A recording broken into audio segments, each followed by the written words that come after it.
जैन बच्चों, इस समय आप लोग महामना इंस्टीट्यूट के यूट्यूब चैनल से जुड़े हुए हैं और इस चैनल में मैं आप सबका स्वागत करता हूं।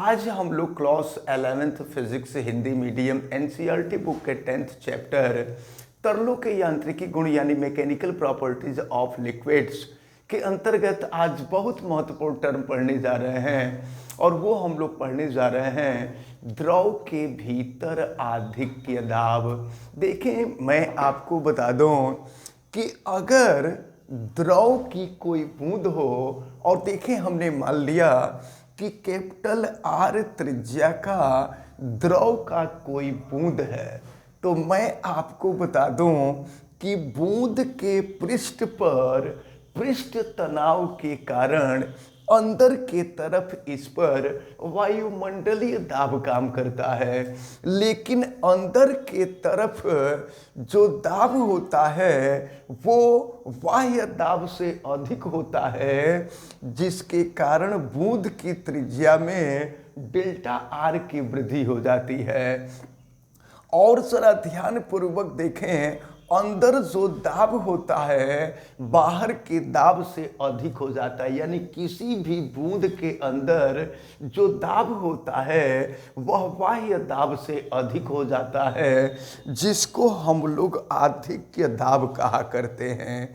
अब जरा देखा जाए कि अगर ये बूंद बढ़ेगी और बूंद बढ़ करके चूंकि अंदर का दाब अधिक है, तो अंदर का दाब अधिक होने के कारण ये बूंद बढ़ेगी और बूंद की त्रिज्या में डेल्टा आर की वृद्धि हो रही है। तो देखा जाए कि जब ये बूंद बढ़ेगी तो बढ़ी हुई बूंद के द्वारा कितना कार्य किया जाएगा। और जैसा कि आप जानते हैं कि कार्य बराबर होता है बल गुणे विस्थापन। तो विस्थापन के जगह पे यहाँ पर त्रिज्या में होने वाली वृद्धि होगी।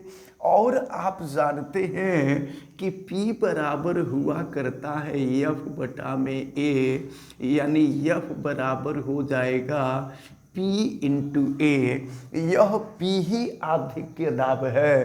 तो चलिए F की जगह पे हम रख देते हैं, तो W is equal to F के जगह पर P into A into S हम रख देंगे। अब यहाँ पर सबकी वैल्यू हम रख रहे हैं। ए जो है बूंद का क्षेत्रफल है और बूंद गोलाकार होती है और गोले का क्षेत्रफल आपको मालूम है कि यह 4πr² होता है। और फिर यश का मतलब बूंद की त्रिज्या में होने वाली वृद्धि, तो बूंद की त्रिज्या में होने वाली जो वृद्धि है वो डेल्टा आर है। अब हम यहाँ पर संपूर्ण मान रखते हैं, तो W is equal to P, जो कि आधिक्य दाब है। याद रखे रहिएगा, बाहर भी दाब कैपिटल P था, अंदर भी दाब कैपिटल P था, लेकिन अंदर के दाब में केवल स्मॉल p की वृद्धि हुई थी, जिसको हम आधिक्य दाब, आधिक्य माने अधिक दाब, एक्सेस प्रेशर, तो ये एक्सेस प्रेशर है स्मॉल p। अब a की वैल्यू हम रखते हैं तो 4πr² और यश के जगह पर डेल्टा आर। इसको हम चाहें तो इक्वेशन नंबर 1 कर सकते हैं।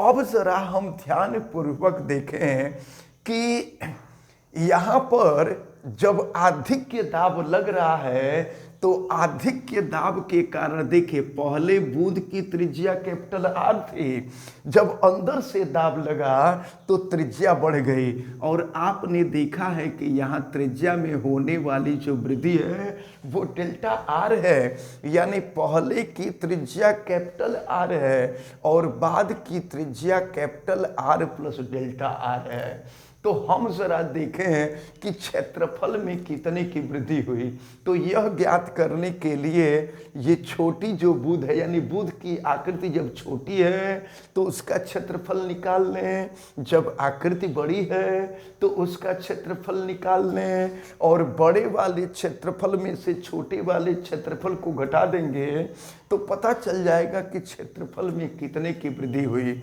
तो चलिए देखते हैं। तो छोटे वाले बूंद का जो क्षेत्रफल होगा ये 4 पाई आर स्क्वायर हो जाएगा। और अगर हम बड़ी बूंद का क्षेत्रफल A2 देखें तो ये हो जाएगा 4 पाई, लेकिन आर के जगह पे capital R plus delta R हो जाएगा। ये हो गया capital R plus delta R का स्क्वायर। हम यह ज्ञात करने जा रहे हैं कि जब आधिक्य दाब लगा तो आधिक्य दाब के वजह से बूंद का आकार या बूंद का क्षेत्रफल बढ़ गया, तो बूंद के क्षेत्रफल में होने वाली कुल वृद्धि कितनी थी ये हम देखने जा रहे हैं। तो अब देखें, अब हम जो है A2 में से A1 को घटा देंगे तो हमें ज्ञात हो जाएगा क्षेत्रफल में होने वाली कुल वृद्धि। तो अब यहाँ A2 माइनस A1 करते हैं। A2 की वैल्यू हम रख रहे हैं, ये है 4 पाई और r प्लस डेल्टा r का स्क्वायर माइनस हो जाएगा 4 पाई r स्क्वायर। इसमें से अगर हम 4 पाई कॉमन ले लेते हैं, देखें यहाँ से अगर 4 पाई हम कॉमन ले लेते हैं तो यहाँ हो जाएगा आपका r प्लस डेल्टा r का होल स्क्वायर और माइनस हो जाएगा r स्क्वायर, ये r प्लस डेल्टा r का होल स्क्वायर। अब देखिए अगर हम चाहें तो यहाँ पर a square minus B square का फार्मूला अप्लाई कर सकते हैं। तो चलिए फार्मूला अप्लाई करते देखते क्या होता है। Delta a is equal to 4 pi, आपको मालूम है कि a square minus B square is equal to एक ब्रैकेट में a प्लस बी होता है, दूसरे में a माइनस बी होता है।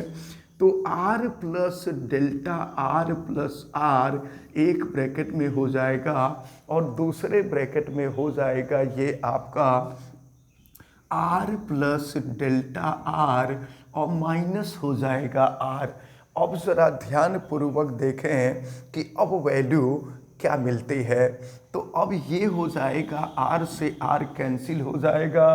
और अब ज़रा ध्यान पूर्वक देखें, delta a is equal to 4 pi, ये r प्लस r हो जाएगा 2r और प्लस हो जाएगा डेल्टा r और ये है आपका डेल्टा r।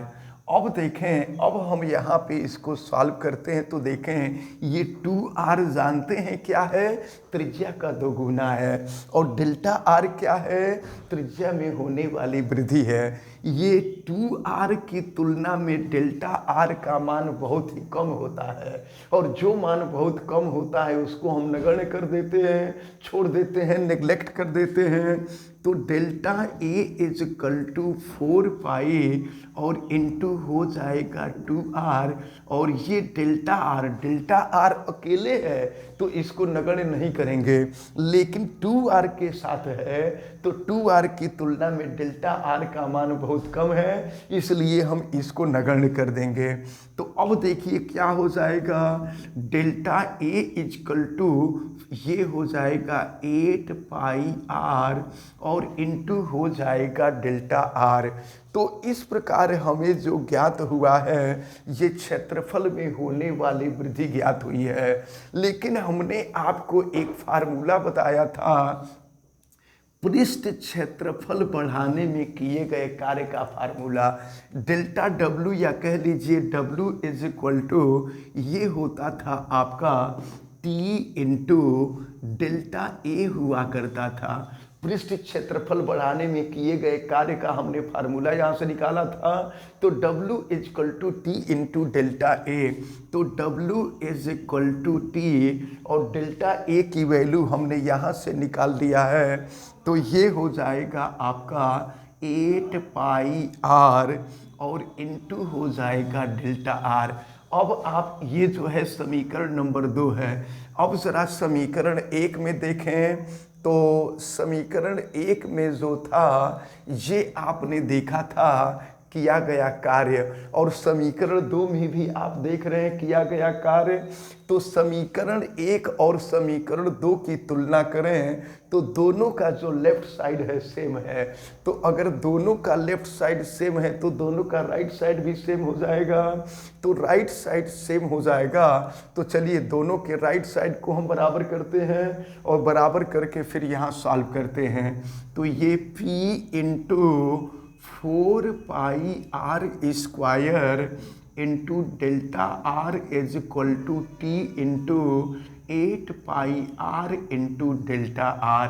अब देखिए क्या होता है, तो डेल्टा r से डेल्टा r कैंसिल हो जाएगा। यहाँ देखें पाई से पाई कैंसिल हो जाएगा, 4 से कट करेंगे तो ये 2 हो जाएगा। यहाँ स्क्वायर से ये r कैंसिल हो जाएगा। तो यहाँ देख रहे हैं p into R is equal to, यहाँ मिल रहा है 2t, तो p इजक्वल टू हो जाएगा 2t अपान r।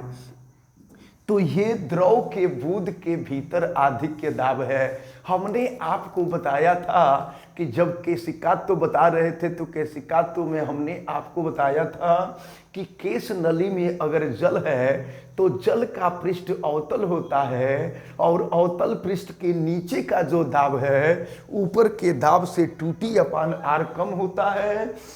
तो यही आधिक्य दाब था, यहीं से हम बताते रहे थे आपको कि ये 2t अपान r कम होता है।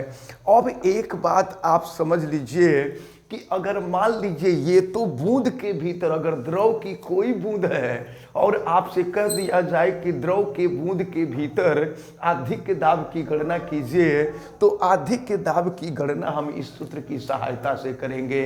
अब अगर मान लीजिए जल के भीतर वायु का कोई बुलबुला बन गया है, देखते हैं ना पानी के भीतर वायु का बुलबुला बन जाता है। तो अगर जल के भीतर कोई वायु का बुलबुला बन गया है और उसके भीतर अगर आधिक्य दाब पूछा जाएगा तो उसके भीतर भी आधिक्य दाब 2t अपान कैपिटल R होता है। लेकिन अगर साबुन का घोल है और साबुन के घोल का बुलबुला बना है, तो जानते हैं साबुन के घोल का जो बुलबुला बनता है वह साबुन के घोल के पृष्ठ पर बनता है।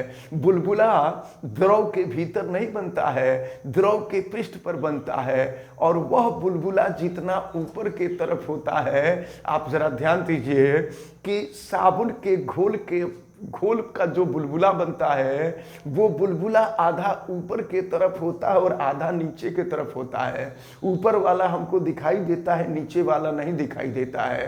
तो इस प्रकार अगर साबुन के घोल का अगर बुलबुला है तो उस बुलबुले के 2 पृष्ठ होते हैं, और जब बुलबुले के 2 पृष्ठ होते हैं तो आधिक्य दाब जो होता है इसका 2 गुना हो जाता है, यानी ये हो जाता है 4t अपान कैपिटल R। तो इसको आप अच्छी तरह से याद रख के रहिएगा। यहाँ कुल मिलाकर के 3 फार्मूला बताए गए और तीनों फार्मूलों को आप बहुत अच्छी तरह से याद रखे रहिएगा कि अगर जल के बूंद या कोई भी द्रव हो, द्रव के भीतर आधिक्य दाब की गणना करनी हो तो 2t अपान R की गणना करेंगे। अगर पानी के भीतर या द्रव के भीतर कोई बुलबुला बना हो और उसके भीतर आधिक्य दाब की गणना करनी हो तो भी इसी फार्मूले से करेंगे। लेकिन अगर साबुन का घोल होगा और साबुन के घोल से बुलबुला बना है और उस बुलबुले के भीतर आधिक्य दाब की गणना करनी हो तो उसकी गणना हम इस सूत्र से करेंगे। यह आधिक्य दाब P is equal to 4t upon capital R होता है। तो इस प्रकार जो है ये जो महत्वपूर्ण टर्म था ये महत्वपूर्ण टर्म कंप्लीट होता है। और इस प्रकार ये जो चैप्टर है आपका तरलों के यांत्रिकी गुण, ये चैप्टर भी कंप्लीट होता है। और इस प्रकार हम आपको बता दें कि अब जब अगला टर्म आएगा तो हम लोग इस चैप्टर का न्यूमेरिकल करेंगे। जब इसका न्यूमेरिकल हो जाएगा तो फिर नेक्स्ट डे हम लोग जो है हम लोग आगे की चीज़ों को पढ़ेंगे, यानी नेक्स्ट डे हम लोग पहले न्यूमेरिकल कर लेंगे और न्यूमेरिकल के बाद हम नेक्स्ट चैप्टर शुरू करेंगे जो कि ऊष्मा से रिलेटेड है। तो हमें उम्मीद है है कि आज ये जो महत्वपूर्ण चीज़ बताई गई है ये आपको ज़रूर समझ में आई होगी। आप वीडियो को लाइक ज़रूर कीजिएगा और अगर आप चैनल पे नए हैं तो चैनल को सब्सक्राइब भी कर लीजिए, बेल आइकन को भी प्रेस करें। और अगर किसी प्रकार की कोई दिक्कत समझ में आती है तो आप हमें कमेंट करके ज़रूर बतावें। वीडियो को मैक्सिमम स्टूडेंट तक शेयर करें। आप सभी लोगों का बहुत बहुत धन्यवाद। जय हिंद।